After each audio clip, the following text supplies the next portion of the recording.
আমাদের যে ভূমিধস বিজয় হয়েছে, কিন্তু সেটি অবশ্যই অত্যন্ত সহনশীলভাবে পালন করতে হবে এবং কোনো বিজয় মিছিল করা যাবে না। প্লিজ বাদ দেন, অনেক হয়েছে। আসুন, আমরা যেভাবে জুলাই আগস্ট গণঅভ্যুত্থানে কাঁধে কাঁধ মিলিয়ে লড়াই করেছি, আমরা তো যোগাযোগ করেই তো আমরা একসাথে রাজপথে ছিলাম। সেহেতু এখন সময় এসেছে, এখানে একটা আওয়ামী লীগ অপ্রাসঙ্গিক হয়ে গেছে, ছাত্রলীগ কিন্তু আজকে অপ্রাসঙ্গিক হয়ে গেছে। আসুন না, আমরা এই সুযোগটি নিই। এই দেশে আর কখনো যেন এই দূষররা যেন কখনো রাজনীতি করতে যেন না পারে। দীর্ঘ অত্যাচার নির্যাতন ভোগ করেছে, তারপর এই বিজয় অবশ্যই তারা এনজয় করছে, বাট সেটি অবশ্যই অত্যন্ত ধৈর্য এবং সহনশীলভাবে।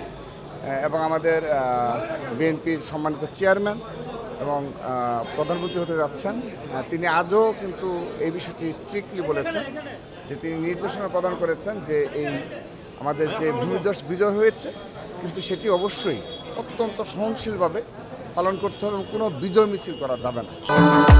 ভবিষ্যৎ হোক নিরাপদ, বিনিয়োগ হোক বিশ্বস্ত, আর আমার পছন্দ সল্ট বে। ওয়েলকাম টু সল্ট বে। এবং সারা দেশে আমরা এখন পর্যন্ত কোনো অনাকাঙ্ক্ষিত ঘটনা খুব বেশি প্রমাণ পাইনি।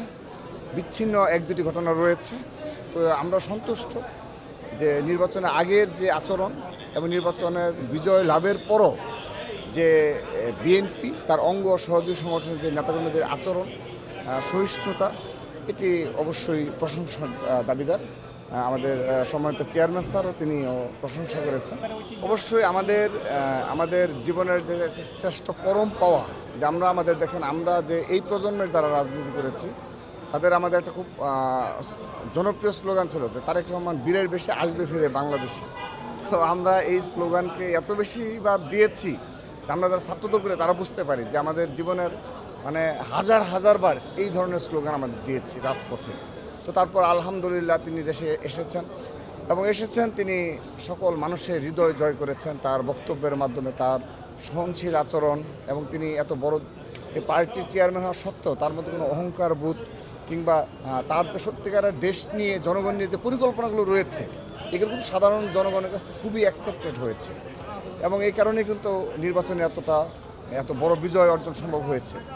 তো এবং তিনি প্রধানমন্ত্রী হতে যাচ্ছেন, তো এটি তো অবশ্যই আমাদের যে সারা জীবনের যে অর্জন, আমরা যারা এই প্রজন্মে তার স্নেহ পেয়ে যারা রাজনীতি করেছে, তার সংস্পর্শে থেকে আন্দোলন সংগ্রামে ছিলাম, এটি অবশ্যই আমাদের জীবনের অন্যতম একটি বড় পাওয়া যে যার নেতৃত্বে আমরা স্বৈরাচার বিরোধী আন্দোলনে ছিলাম, জুলাই আগস্ট গণঅভ্যুত্থানে যার নেতৃত্বে, যার নির্দেশে আমরা ঢাকার সবগুলো স্পটে সারা বাংলাদেশের ছাত্রদল আন্দোলন করেছে, তিনি আজ প্রধানমন্ত্রী হতে যাচ্ছেন এবং এটি ভূমিধস জয়ের মাধ্যমে। এবং সত্যিকার অর্থে আমরা আশাবাদী যে তিনি সত্যিকার অর্থে, যেমন আজকে যে ফরেন সাংবাদিক যারা রয়েছে, তারা ফরেনার সাংবাদিক বৃন্দ রয়েছে, তাদের সকল প্রশ্ন কিন্তু ছিল এই দেশের ইকোনমি নিয়ে, ফরেন পলিসি নিয়ে, এবং এই দেশে এত বৃহৎ জনগণ কিভাবে তিনি এই দেশকে একটা সুশাসন প্রদান করবেন এই বিষয়গুলোতে।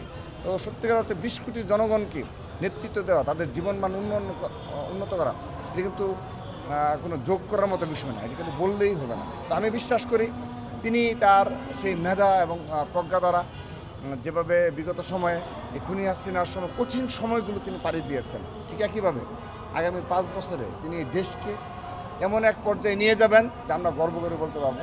আমি জনাব তারেক রহমান একটি বাক্য খুব বেশি প্রায়োরিটিতে, তিনি তার সভা সমাবেশে একটি কথা বারবার উল্লেখ করেছেন যে 20 কোটি জনগণকে এই বাংলাদেশের মতো একটি দেশে 20 কোটি জনগণকে সুশাসন দেওয়া, অর্থনৈতিকভাবে এস্টাবলিশ করা এবং সুশিক্ষিত জাতি হিসেবে পরিণত করা এত সহজ নয়।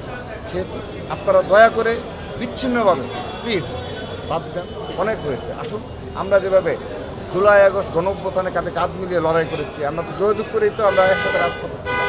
সেহেতু এখন সময় এসেছে, এখানে একটা আওয়ামী লীগ অপ্রাসঙ্গিক হয়ে গেছে, ছাত্রলীগ কিন্তু আজকে অপ্রাসঙ্গিক হয়ে গেছে। আসুন না, আমরা এই সুযোগটি নিই। এই দেশে আর কখনো যেন এই দূষররা যেন কখনো রাজনীতি করতে যেন না পারে।